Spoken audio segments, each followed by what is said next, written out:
तो प्यारे बच्चों, कैसे हैं आप लोग। उम्मीद करता हूं आप बहुत अच्छे होंगे। आर्ट सेंटर डोसरा में आपका स्वागत है। आज मैं 12वीं कक्षा का विषय भूगोल का प्रथम अध्याय मानव भूगोल प्रकृति एवं विषय क्षेत्र का लास्ट वीडियो वस्तुनिष्ठ प्रश्न बताने के लिए जा रहा हूं। प्यारे बच्चों, वस्तुनिष्ठ में मैं आपको ना तो एमबीबीआई प्रश्न बताऊंगा और ना ही आपको वीवीआई प्रश्न बताऊंगा और ना ही आपको वीवीआई दूंगा। ठीक है प्यारे बच्चों, यदि आप जानना चाहते हैं कि वस्तुनिष्ठ में कौन वीवीआई है या एमबीबीआई है या इसे आप पीडीएफ फाइल में लेना चाहते हैं तो अभी ज्वाइन करें 12th व्हाट्सएप ग्रुप।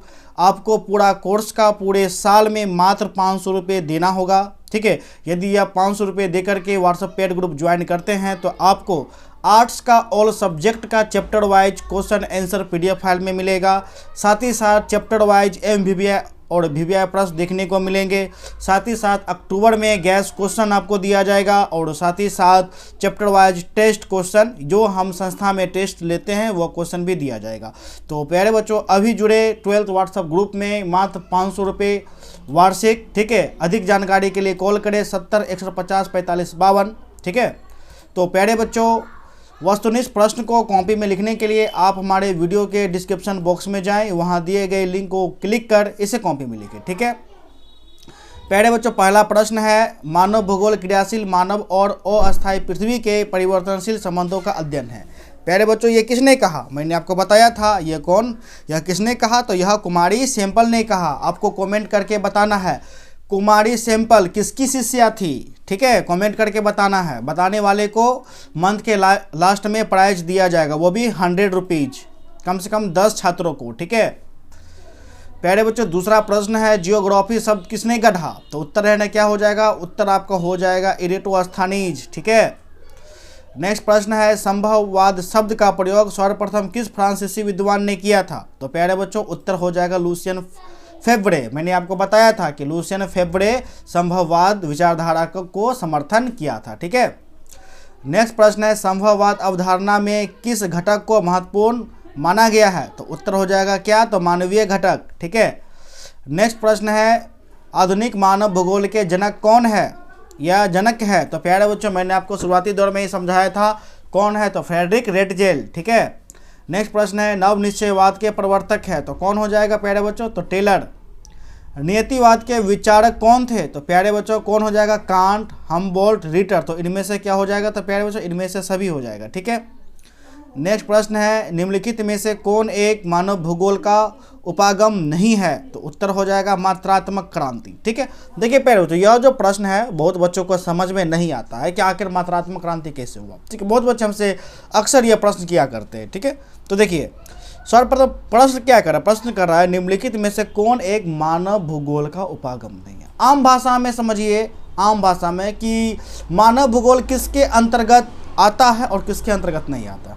स्थानीय संगठन आता है, क्षेत्रीय विभेदन आता है, प्रादेशिक विश्लेषण आता है, सभी में देखिएगा तो मानव भूगोल आता है। अब देखिए प्रादेशिक विश्लेषण के अंतर्गत भी हम क्या करेंगे कि कौन सा प्रदेश में, ठीक है, कितने लोग रहते हैं नहीं रहते हैं, जितना भी जिस प्रकार का विश्लेषण होगा सारा का सारा क्या आपका मानव भूगोल के अंतर्गत आएगा? बिल्कुल है ना आएगा, क्योंकि मानव कहाँ बसेगा? तो जलवायु है ना देख करके। यदि किसी प्रदेश का जलवायु अच्छा रहेगा तभी तो मानव है ना बसेगा ना।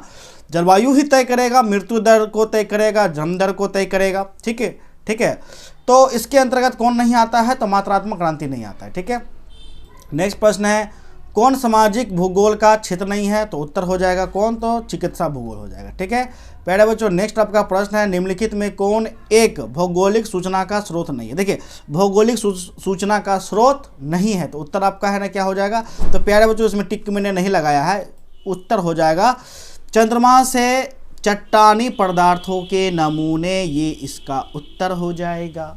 लेकिन आपके मन में प्रश्न आएगा चंद्रमा का जो चट्टान है ये तो भूगोल के अंतर्गत आएगा। ठीक है, क्योंकि यहाँ तो पदार्थ लिखा हुआ है, चट्टानी पदार्थ लिखा हुआ है। प्यारे बच्चों, मैं आपको प्रथम वीडियो में भूगोल का परिभाषा दिया था कि नहीं दिया था? बिल्कुल दिया था। तो मैंने भूगोल का परिभाषा क्या दिया था? मैंने भूगोल का परिभाषा दिया था कि भूगोल वह सामाजिक विज्ञान है जिसके अंतर्गत हम पृथ्वी का आंतरिक संरचना यानी अंदर का भाग, ठीक है, बाहरी स्वरूप, ठीक है, उसके बाद वायुमंडल एवं वायुमंडल का ही अध्ययन करते हैं। यानी कि मात्र तीन गो, एक पृथ्वी का अंदर का भाग, दूसरा पृथ्वी का बाहर का भाग, और तीसरा जहाँ तक हमारा वायुमंडल है। ठीक है, अब यहाँ पर है चंद्रमा। यहाँ पर क्या चंद्रमा इस वायुमंडल के रेंज तक आता है? नहीं आता है। तो चंद्रमा वायुमंडल के बाहर है, यानी अंतरिक्ष में है। तो जब अंतरिक्ष में है तो यह भूगोल के अंतर्गत तो चंद्रमा आया ही नहीं। आया नहीं आया, यह आया खगोलीय पिंड के अंतर्गत, खगोलीय शास्त्र के अंतर्गत। इसलिए आपका उत्तर क्या हो जाएगा? चंद्रमा से चट्टानी पदार्थ के नमूने। ठीक है, तो प्यारे बच्चों, यदि आप कॉपी में लिखना चाहते हैं तो वीडियो के डिस्क्रिप्शन बॉक्स में जाए, वहां दिए गए लिंक को ओपन कर इसे कॉपी में लिखें, और आप 12th व्हाट्सएप ग्रुप अवश्य रूप से ज्वाइन करें। यदि आप ज्वाइन करना चाहते हैं तो मात्र 500 रुपये फ़ोन पे, गूगल पे या पेटीएम के माध्यम से इस नंबर पे, ठीक है, 70 61 50 45 52, इसी नंबर पे आपको इसी नंबर पे आपको 500 रुपये फ़ोन पे, गूगल पे के माध्यम से मुझे भेजना है।